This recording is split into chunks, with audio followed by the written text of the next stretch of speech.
Hello, and welcome to the Trempealeau United Methodist Church. This is March 21st, 2021, and I'm Pastor Mary Beth.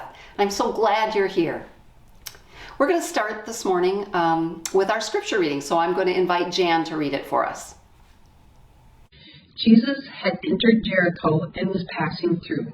There was a man there by the name of Zacchaeus. He was a chief tax collector, and he was very wealthy. He wanted to see who Jesus was, but because he was very short, he was not able to see over the crowd. So he climbed up into a sycamore tree to see Jesus as he was passing through. When Jesus reached the spot, he looked up and he said to him, "Zacchaeus, come down immediately. I must stay at your house today." So he came down at once and welcomed him gladly. All the people that saw this began to mutter, "He has gone to be the guest of a sinner." But Zacchaeus stood up and he said to the Lord, "Look, Lord, here and now I give half of my possessions to the poor, and if I have cheated anybody out of anything, I will pay them back 4 times the amount." Jesus said to him, "Today salvation has come to this house, because this man too is a son of Abraham. For the Son of Man came to seek and to save the lost." Thank you, Jan. Now, how many of you remember this song? Zacchaeus was a wee little man was he. He climbed up in the sycamore tree, for the Lord he wanted to see. So what do we know about Zacchaeus other than he was not a tall man? Well, we know that he held a job that ensured everybody hated him. We know that he was very wealthy. We know that he was so determined to see this Rabbi Jesus that he climbed up into a tree to do it as an adult professional person whose peers already didn't care for him. Now they could say terrible things about him like they always did, but they could add that short tax collector Zacchaeus must be part monkey. And of course we know that he not only got to see Jesus, but Jesus pointed right at him, called him by name and said, "Come here, I got you." He invited himself to Zacchaeus' house for supper. Once again, Jesus wants us to understand that the very person or population that we think doesn't deserve full inclusion is the very person or population that Jesus insists we accept and embrace. Now, here is a man, this Jesus, who turned blindness into sight on numerous occasions. He raised people from the dead. He cast out demons. He turned water into wine. So many miracles. And the story of Zacchaeus is not considered one of the biblical miracle stories. But I disagree. I think what happened under that sycamore is miraculous. Now, Zacchaeus lacks personal integrity. At least he lacks personal integrity until he meets Jesus. We could say that Zacchaeus is short on honor. He steals money. He's short on friends because he cheats them. Somewhere along the way, Zacchaeus made some very bad decisions. Now, a while back, I asked my confirmation students to pretend that they are the pastor of this church 100 years in the future. And I asked them to write a letter to the congregation, knowing what they know now. One of the students, Ellie Gold, wrote this: "Be careful with your life choices. These can cause the downfall or rise of great things. Greed can come with prosperity for some, but you must look at the bigger picture. Some might choose your way, but others may stick to a different path, and that's all right. The whole world doesn't revolve around one belief. Some might seem more right than others, but in reality they are all equal. All decisions have their own ups and downs."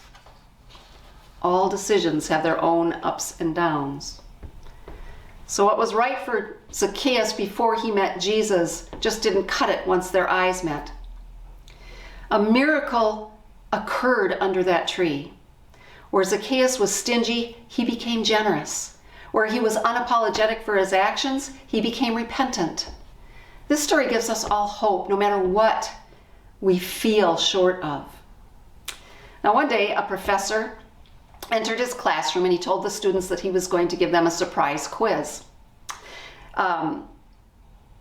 They all waited anxiously at their desks as he handed out the papers.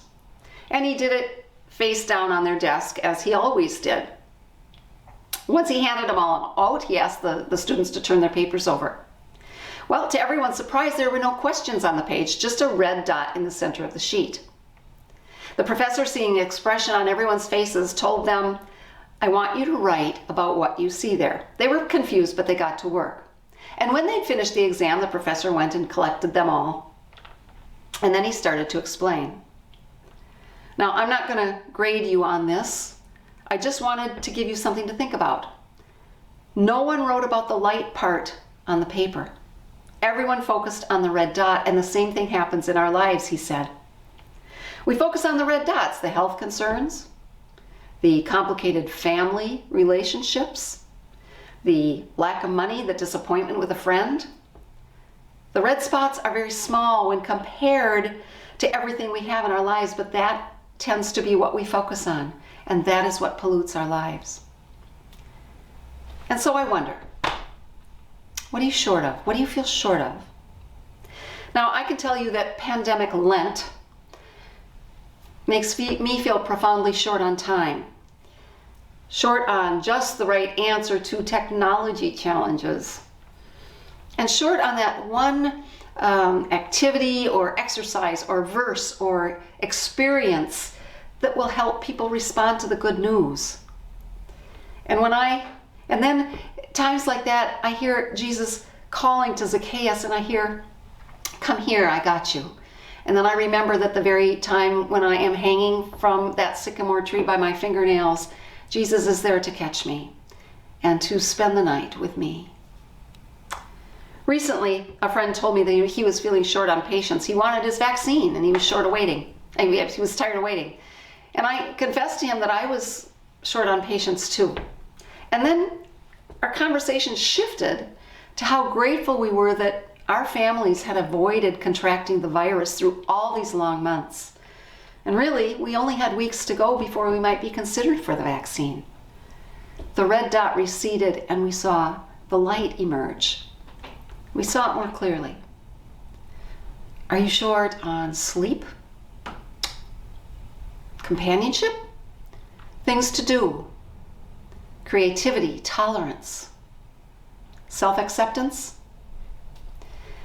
Many people right now are short on food and money and employment and health care. All of these shortfalls are real. And I think that it is time to place ourselves under the branches and say, "I got you." And then mimic Zacchaeus' commitment to generosity. So think about the people around you, your family, your friends of your family, that person you saw on the news, or charity that you feel passionate about. What are they short of? And how can you be their safety net right now? And there's another side to all of this. When Jesus approached Zacchaeus, Zacchaeus didn't adopt some sort of false modesty and say, no, Jesus, I'm fine. No, I'm good. He lets Jesus in. He welcomes the opportunity for change.